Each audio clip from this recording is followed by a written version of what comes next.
అందరికీ నమస్కారం.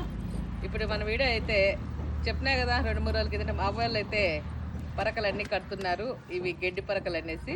ఇప్పుడు అన్నీ చూడండి ఎన్ని పరకలు కట్టినారో. ఇది మగ పరక చూడండి ఎంత బాగున్నాయి కదా పరకలు అయితే. చూడండి అంత గలీజుగా కొన్ని పరకలు ఇప్పుడు ఎంత నీట్గా కట్టినారు చూడు.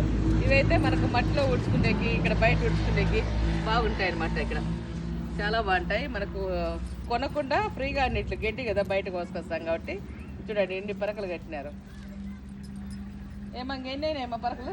40 పరకలు అయినాయమ్మా. 40 అయినాయా? 200 చెప్పినావు. ఇంకా ఆటికి 160 పరకలు బ్యాలెన్స్ ఉన్నారు మీరు. ఇంకా గడ్డి కోసుకొస్తేనా? మీరు గడ్డి కోసుకొస్తే మేము పరకలు రెడీ కట్టేస్తామంటున్నారు. ఇక్కడ చూడండి ఒక కట్ట కట్టేసినారు, మోగిపోయింది. ఇప్పుడు అవి కానీ కట్టినారు. 40 పరకలు రెడీ చేసినారు. 2-3 రోజుల్లో అయితే ఇంకా గడ్డి కోసరమ్మందాం మనము. కోసుకొచ్చి ఇదంతా అయితే బాధ పరకలన్నీ రెడీ చేద్దాం. ఓకేనమ్మా?